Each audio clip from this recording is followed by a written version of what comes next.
Hello दोस्तों। After long time मैं घर गया था, आप लोगों को पता होगा, है ना। तो घर से आने के बाद थोड़ा समय लगा रीस्टार्ट करने में वही पुरानी लाइफ। ठीक है, क्योंकि चीज़ें काफ़ी नई नई सी थी, पूरे एक हफ्ते 10 दिन। ठीक है, तो आज हम लोग बात करेंगे एसएससी सीजीएल 21 के प्रीलिम्स पे, जो कि अब काफ़ी नज़दीक आ गया है। तो काफ़ी लोग अभी खुश होंगे और काफ़ी लोग अभी टेंशन में भी होंगे। तो अब ये हैं आखिरी 15 दिन, एसएससी सीजीएल प्रीलिम्स के आखिरी 15 दिन। ये 15 दिन आपको हीरो भी बना सकते हैं और आपको वापस से ज़ीरो भी बना सकते हैं। ठीक है, और एक बार अगर आप ज़ीरो बन गए ना, तो ये लड़ाई काफ़ी लंबी जाएगी, क्योंकि एसएससी सीजीएल का जो प्रोसेस है ना, वो इतना लंबा है कि वापस से प्रीलिम्स में रुकना या किसी भी स्टेज पर रुकना, इसका अर्थ ये होता है कि आपको 2-2.5 साल की जर्नी वापस से शुरू करनी पड़ेगी। और ये जर्नी आसान तो नहीं होने वाली है। अब ये आपको तय करना है कि आप इस समय को किस तरह से यूटिलाइज़ करेंगे, क्योंकि इतनी लंबी जो आपकी लाइफ होने वाली है, 60-70 साल का तो कम से कम जीवन होगा। लाइफ एक्सपेक्टेंसी रेट ही 65 है शायद इंडिया का। तो उसके इतनी लंबी लाइफ का सिर्फ 15 दिन, जो कि आपके पूरे जीवन का ना पूरा नक्शा बदल सकता है। तो अब ये आपको तय करना है और आप ही तय कर भी सकते हैं। मैं सिर्फ बता सकता हूँ कि आपको क्या करना है क्या नहीं करना है, बाकी करना तो आपको ही पड़ेगा। तो अब इस 15 दिन को, आखिरी 15 दिन, मैं बार बार कहूँगा आखिरी 15 दिन, आप दिमाग में डाल लीजिए ये आखिरी है। और यही आखिरी 15 दिन ये डिसाइड करेंगे कि अब आने वाले 15 महीने का जो आपका डेली का शेड्यूल होगा, उसमें क्या होगा। फिर से वही प्रीलिम्स का सिलेबस, प्रीलिम्स के मॉक्स होंगे, या मेंस, टीयर 3, टीयर 4 और बाकी की चीज़ें दे करके आप इस जो एजुकेशन वाला पड़ाव है, जो नौकरी वाला पड़ाव है, इसको आप पार करेंगे। आप केंद्रीय सचिवालय में बैठेंगे, या आप 3 स्टार लगाएंगे, या फिर वही जो आपका रोज़ का शेड्यूल है वही सुनेंगे। आप एक बार याद करें उन लोगों को जो रोज़ आपसे पूछते हैं कि बेटा क्या करते हो, है ना। तो उनको जवाब देना बड़ा मुश्किल होता है। अभी तो मैं हंस रहा हूँ, बट जब लोग मुझसे ये पूछते थे ना, तो आप अभी महसूस कर पा रहे हो कि मुझे कैसा लगता होगा, है ना। तो अभी मैं उनको जवाब दे पाता हूँ, इसलिए मैं अभी मुस्कुरा रहा हूँ। तो आप भी अपने जीवन में ये समय लाना चाहते हैं कि नहीं लाना चाहते हैं, आप डिसाइड कीजिए। और जब आप ये डिसाइड कर लेंगे, तो ये 15 दिन में आपको क्या करना है वो ऑटोमेटिक डिसाइड कर लेंगे, है ना। तो ये बात करते हैं कि अब इन 15 दिनों में आपको करना क्या है, कैसे मोस्ट ऑफ द 15 डेज़ आप यूटिलाइज़ कर सकते हैं। जो सबसे पहली चीज़ मैं आपको बताऊंगा, जो मैं खुद भी करता था, कि अब जो आखिरी के 2 हफ्ते बचते हैं ना, इसमें आपको पढ़ाई बंद कर देनी है। पढ़ाई बंद करके खुश नहीं होना है कि मतलब सोना है और फिल्में देखनी है। पढ़ाई बंद करना इन द सेंस, मेरा कहने का अर्थ ये कि कुछ भी नया नहीं सीखना है। आपने जितना सीख रखा है ना, मोर देन इनफ है। अगर नहीं है तो भी अब आप कुछ नहीं कर सकते। जितना पढ़ रखे हैं वही काम आएगा। जो अब पढ़ेंगे आप, हो सकता है कि इसकी वजह से आपको पुरानी चीज़ें भी नुकसान हो जाएं। अब आपके मन में सवाल आ रहा होगा कि पढ़ना है नहीं, सोना है नहीं, फिल्में देखनी है नहीं, तो करना क्या है। 2 चीज़ें करनी है। पहला मतलब यह है कि आपको मॉक देना है, और दूसरा यह है कि रिवीजन करना है। पहले बात कर लेते हैं मॉक वाले सेक्शन पे। मॉक से अब आपको क्या फ़ायदा होने वाला है। मॉक आपको 2-3 चीज़ों में हेल्प करेगा। बहुत सारे लोग पूछ रहे हैं कि एग्ज़ाम प्रेशर कैसे हैंडल करें। एग्ज़ाम प्रेशर, देखिए प्रेशर तो आएगा ही ना एग्ज़ाम में। अब क्योंकि आप बहुत सीरियस होकर चल रहे हो कि आपको इससे नौकरी लगनी है, आपको इससे ज़िंदगी बदलनी है, लोगों को जवाब देना है, आप दिमाग पे इतना प्रेशर ले रहे हो। आप वो एग्ज़ाम का प्रेशर नहीं है, वो आउटर प्रेशर है।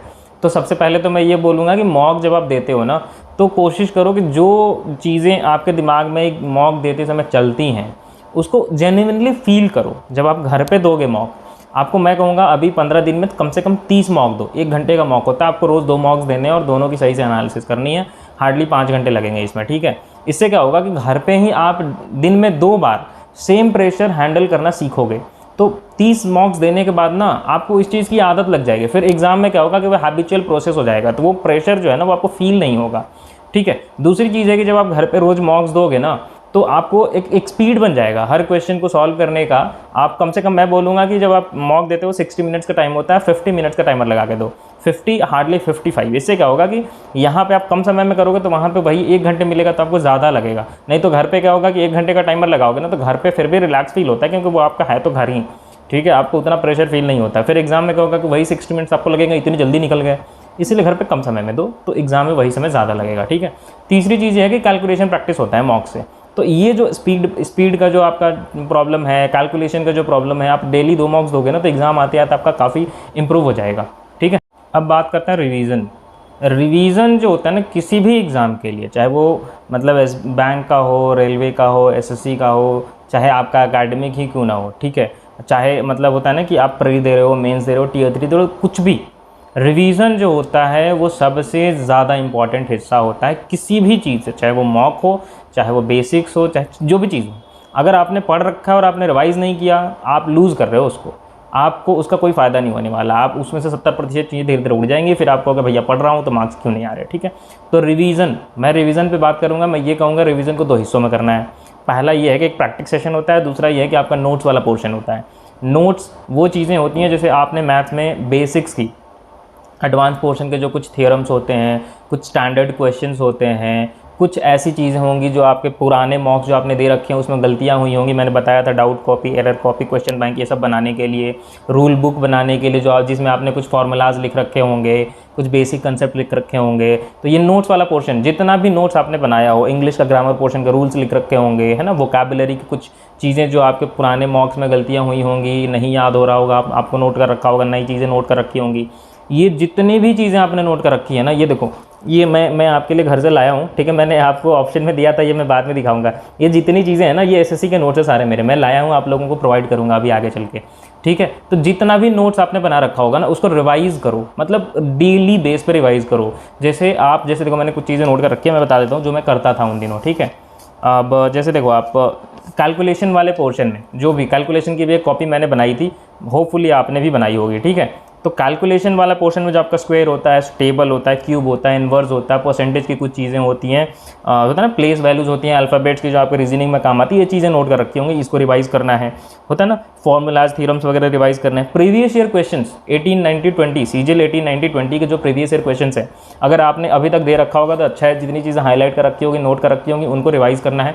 नहीं दे रखा है तो मैं कहूँगा इनको अभी आप देना, ये देना बहुत ही ज़्यादा ज़रूरी है। ठीक है, फिर जब आप ये दे लोगे ना, तो इसमें जितनी चीज़ें आप हाईलाइट करोगे या आपने कर रखा है, उसमें से अरिथमेटिक पोर्शन के 25 क्वेश्चंस और एडवांस पोर्शन के 50 क्वेश्चंस, मैथमेटिक्स के लिए कह रहा हूँ मैं, आपको रेगुलर करना है, डेली करना है, मतलब इन 15 दिन में तो करना ही करना है।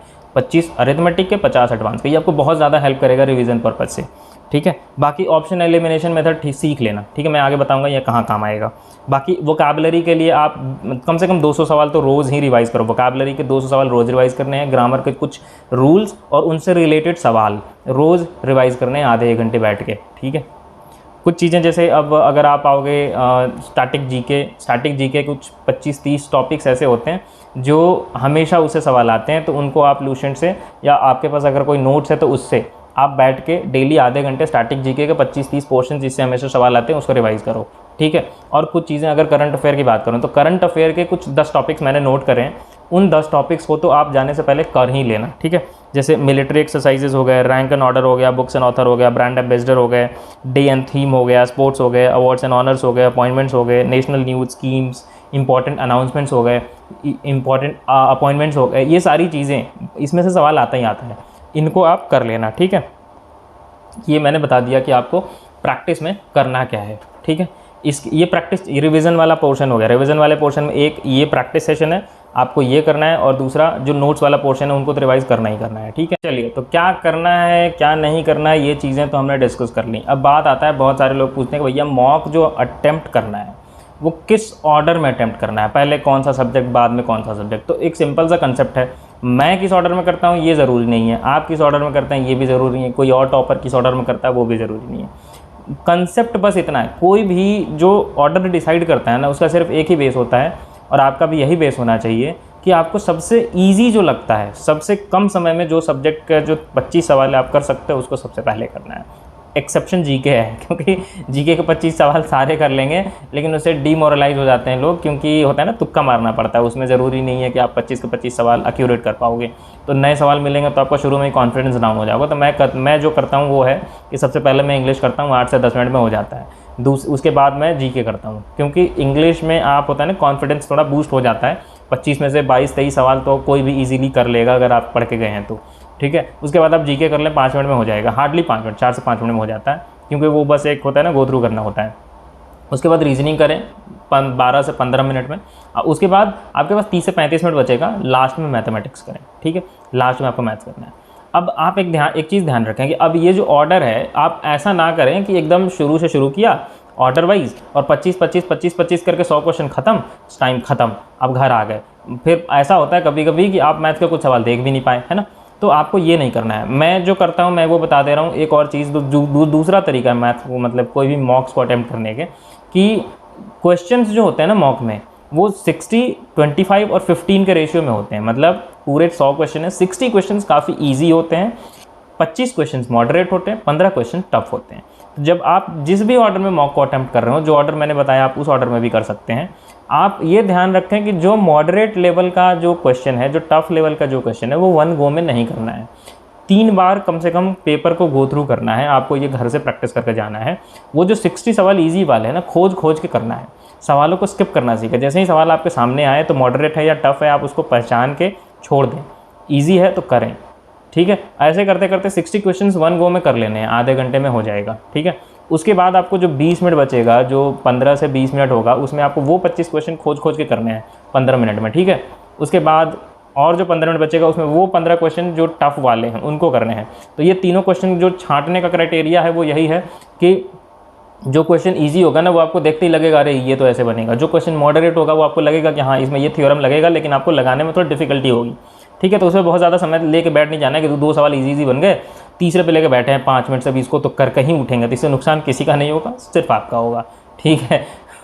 और जो टफ़ वाले हैं वो आपको डीमोरलाइज़ करते हैं, वो आपके हिम्मत को तोड़ते हैं, नहीं बनेगा बहुत मेहनत करके तो आपको लगेगा पेपर तो बर्बाद हो गया, इसलिए उनसे एकदम दूरी बना कर चलना है। लास्ट में समय बचेगा तो करेंगे, नहीं तो नहीं करेंगे।